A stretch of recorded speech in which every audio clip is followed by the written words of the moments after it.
Sir నా పేరు వచ్చేసి ఎల్ మోహన్ నాయుడు. మాది తిరుపతి డిస్టిక్ కొంగరవారిపల్లి విలేజ్. సో ఈ ఫామ్ వచ్చేసి ఇక్కడ అన్నమయ్య జిల్లా చింతపర్తి పుల్లేటి చెరువుపల్లి విలేజ్ దగ్గర ఈ ఫామ్ ఏర్పాటు చేసినాము. దీన్ని రికమెండ్ చేసింది వచ్చేసి హేమంబర్ రెడ్డి సార్ అని చదువు. సో ఆయన ద్వారా ఈ పిల్లలన్నీ తెచ్చి ఇక్కడ ప్లాన్ చేసుకున్నాము. ఇది పొడవు వచ్చేసి 105, ఎడల్పు వచ్చేసి 45 ఫీట్ ఉంటుంది. 45 into 105 లెంగ్త్, 45 విడ్త్. సో ఇక్కడ వచ్చేసి మనము మేలు ఫిమేల్ కలిపి 4700 బర్డ్స్ ప్లాన్ చేసుకున్నాము. సో ఇప్పుడు ఆల్మోస్ట్ 1 month బర్డ్స్ తీసుకొని ఇప్పుడు మనం ఆల్మోస్ట్ 2 months కంప్లీట్ అయింది. టోటల్ 3 months అయింది. ఇప్పుడు 1.3 నుంచి 1.6 kgs వరకు వెయిట్స్ ఉన్నాయి. సో ఇంకా ఎగ్స్ స్టార్ట్ అవుతుందని ప్లాన్ చేసుకుంటున్నాము. తర్వాత వచ్చేసి ఈ కోళ్లకు రోజు కొద్దిగా యాపాకు ఫీడింగ్ అని ఇచ్చినట్టయితే యాపాకు తెచ్చి అక్కడక్కడ కట్టేసిన అంటే అవి తినుకుంటా ఉంటాయి. దీనివల్ల కొద్దిగా రోగ నిరోధక శక్తి వరకు పెంచేదానికి చాలా వరకు ఛాన్సెస్ ఉంది. ఎందుకంటే దీనిలో వచ్చే కొన్ని రకాలైన రోగాలన్నీ దీంట్లో పోతాయి.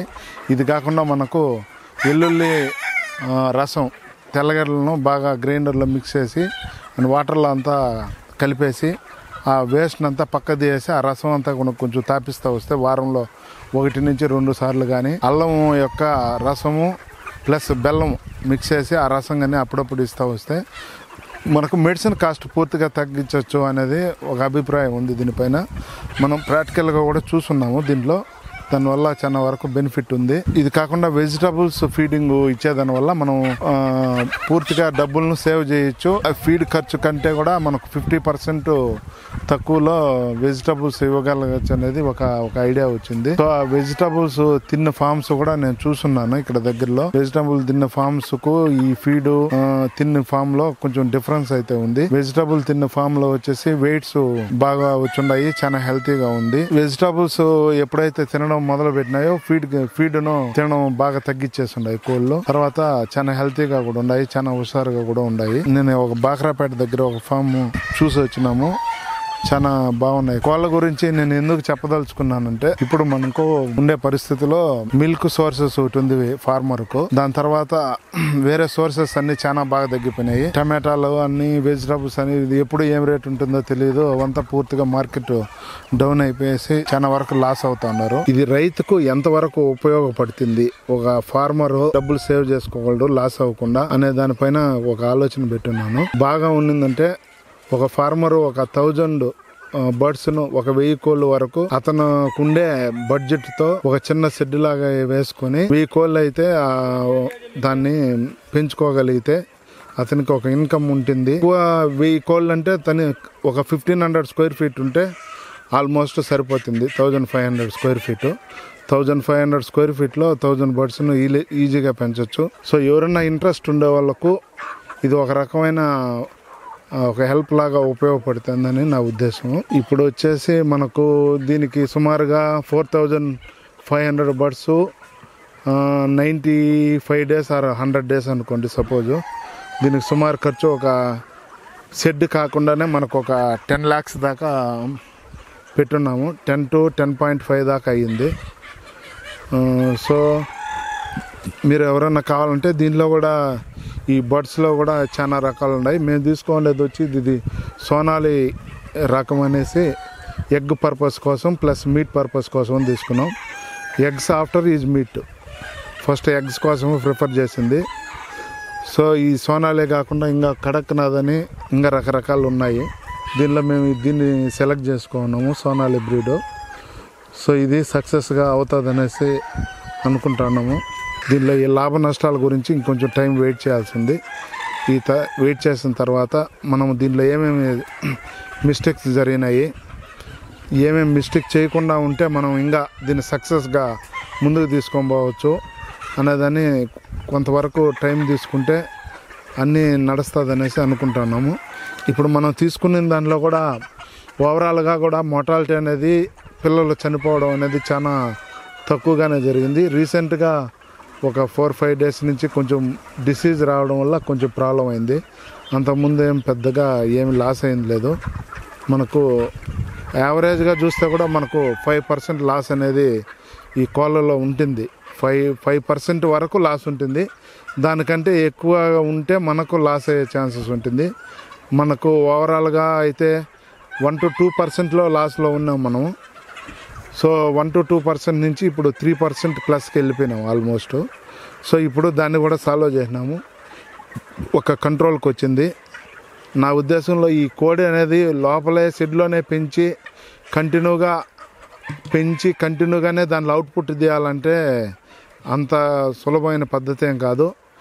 మనం ఎక్కడైతే నువ్వు 1000 నుంచి 1500 1000 బర్డ్స్ ఆ రేషియోలో నువ్వు 4000 బర్డ్స్ని 4005 బర్డ్స్ అంటే 1:, అంటే ఒక 1000 కోళ్ళకు నువ్వు ఏదైతే షెడ్ నిర్మించుకోండావో, సపోజు ఆ 1000 కోళ్ళ కంటే డబుల్ అంటే 2000 కోళ్ళు పట్టే ఖాళీ స్థలం నీ దగ్గర ఉండాలి పక్క. అది ఉంటేనే నువ్వు సక్సెస్గా నీకు డబ్బులు మిగులుతుంది అనేసి నా ఉద్దేశం మెయిన్. సో ఇదేమంటే కోడికి వచ్చేసి కొంచెం ఎండ కూడా అవసరము, కొంచెం చల్లటి గాలి అవసరము, నీడ కూడా అవసరం. ఎక్కువ ఎండను తట్టుకోలేదు, తర్వాత ఎక్కువ చలిను తట్టుకోలేదు. ఇది అన్నీ కరెక్ట్గా సక్సెస్ఫుల్గా ఉంటే మనకు కూడా టెన్షన్ తక్కువ ఉంటుంది, మెడిసిన్ వాడేది తక్కువ అవుతుంది. సో ఇవన్నీ కొంచెం మెలకువలు ఉంటాయి. మనం ఊరికే స్టార్టింగ్లోనే పెట్టేస్తే మనకేదో 4 పిల్లలు చనిపోయినాయనో 10 పిల్లలు చనిపోయినాయనో మనం టెన్షన్ పడిపోతే ఇది ఇబ్బందికరంగా ఉంటుంది. సో ఫస్ట్ రోజు నువ్వు ఫామ్లో లోపల వెళ్ళి నువ్వు అబ్జర్వ్ చేయాలా, అక్కడ ఏం జరుగుతుంది, ఎక్కడన్నా కోళ్ళు డల్గా ఉన్నాయా, తర్వాత ఏంది వాటర్ సరిగా తీసుకుంటున్నాయా, ఫీడ్ సరిగా తీసుకుంటున్నాయా, ఏమన్నా పిక్కింగ్ అంటే ఈకలు బిక్కునేసి ఇలాంటివి ఏమన్నా జరుగుతూ ఉందా, వీటిపైన అంతా కూడా చాలా వరకు నువ్వు అబ్జర్వేషన్ చేసి డైలీ రిపోర్ట్ అనేది నీ దగ్గర ఉంటే ఇక్కడ ఏం జరుగుతూ ఉంది అనే రిపోర్ట్ నీ దగ్గర ఉండాలి. ఎంతసేపు కూలోళ్ళ పైన నువ్వు వదిలేసి డబ్బులు వేసేసినావు అంటే ఎవరైనా లాస్ అయ్యే ఛాన్స్ ఉంటుంది. అదేవిధంగా మనం కొన్ని జాగ్రత్తలు తీసుకొని మనం దీన్ని సక్సెస్గా రన్ చేస్తే మంచి లాభంలో పోయే కూడా అవకాశం చాలా వరకు ఉన్నది. సో మా దగ్గర కూడా ఒక చిన్న మిస్టేక్స్ జరిగినాయి. సో ఇంకా ఫ్యూచర్లో అవి జరగకుండా ఉంటాయనేసి ఇంకా ఇట్లాంటి చిన్నవి ప్రాబ్లమ్స్ రాకుండా సాల్వ్ చేసుకొని కంటిన్యూ అవ్వచ్చు అనేసి ఉద్దేశం. దీన్ని ఏ విధంగా ముందుకు పోవాలనేది మనకు ఒక థియరీ లాగా అర్థమైంది. మనం కోళ్ళ ఫాము స్టార్ట్ చేసినప్పుడు ఉదయం ఒకసారి మేము ఇక్కడ ఇచ్చిండేది ఏమంటే automatic water feeding drinkers, manual water feeders. ఈ ఆటోమేటిక్ వాటర్ ఫీడర్లో వచ్చేసి మనం అప్పుడప్పుడు దానిలో కొంచెం పరిశుభ్రంగా పెట్టుకునే దానికి ప్రయత్నం చేస్తూ ఉండాలా. మనము కానీ మన తరపున ఎవరైనా కానీ రోజు ఫామ్లో ఒక 3-4 విజిట్లు అన్నా చేసి ఫీడ్ కరెక్ట్గా వేస్ట్ కాకుండా తింటా ఉందా లేదా, ఫీడ్ కరెక్ట్గా ఫీడింగ్ అవుతుందా లేదా, వాటర్ కరెక్ట్గా తీసుకుంటా ఉందా లేదా, వాటర్ ఎక్కడన్నా లీకేజ్ అయ్యి కింద పడి వేస్ట్ అయిపోయి అదంతా బురద అయిపోయి కోళ్ళు అంతా గీకుతూ ఉందా, అలాంటివి ఏమి జరగకుండా కూడా మనం చర్యలు తీసుకోవాలా. తర్వాత వచ్చి నీళ్ళు, వేడెక్కిన నీళ్ళు కోడి తాగకూడదు. ఆ రకంగా మనం ట్యాంక్ ఇన్సైడ్ ఏర్పాటు చేసుకున్నాము. ప్రతి ఒక్కరు కూడా మనం అవుట్ సైడ్ పెట్టేస్తే మనకు 40 degrees 45 degrees 50 degreesలో కోడి నీళ్ళు తాగిందంటే జబ్బు వచ్చే ఛాన్స్ ఉంది. మినిమం 25 27 24 27 degreesలో వాటరు కోడికి అందేటట్టు మనం ప్లాన్ చేసుకోవాలా. బిలో టు 30 degrees బిలో ఉండాలి కనీసం అన్నా కూడా. ఎండాకాలం అయినా కానీ 30 degreesలో ఫ్రెష్ వాటర్ను మనం అందించేదానికి ప్లాన్ చేసుకోవాలా. సో వాటర్లో ఉండాల్సిన జాగ్రత్తలు ఏమంటే ఈరోజు వాటర్ మనం స్టాక్ చేసి ట్యాంకులో రేపు దాపడం, రేపు వాటర్ అట్లే పెట్టడం, మళ్ళీ ఎల్లుండి దాపడం, 3 రోజులు నీళ్ళు 4వ రోజు దాపడం, ఇలాంటివంతా మనం చేయకూడదు. మనం చేయాల్సింది ఏమంటే ముఖ్యమైన పని, ఆ రోజు బోర్ నుంచి అయినా కానీ బావి నుంచి అయినా కానీ నువ్వు తీసుకుండే ఫ్రెష్ వాటర్ను కోడికి అందించేదానికి నువ్వు ప్లాన్ చేసుకోవాలా. దాన్ని మనం కొంతవరకైనా నువ్వు ఫ్రీగా వదిలితే అది నిన్ను ఫ్రీగా వదిలిపెడుతుంది కోడి నిన్ను. ఉద్యోగం లేనోళ్ళు, కొంచెం చదువుకున్న వాళ్ళు కొంతవరకు చాలా వరకు ఇది హెల్ప్ఫుల్గానే ఉంటుందని నేను ఎక్స్పెక్ట్ చేసుకుంటా ఉన్నాను. కానీ పెట్టుబడి మనం తీసుకునే క్వాంటిటీ బట్టి నువ్వు ఎన్ని కోళ్ళు తీసుకుంటావు, 100, 200, 1000, 5000, 3000 అనే దాని మీద నీకు డిపెండ్స్ ఉంటుంది. దాన్ని బట్టే నీకు ప్రతిదీ కాస్ట్ నీకు పెరుగుతూ ఉంటుంది.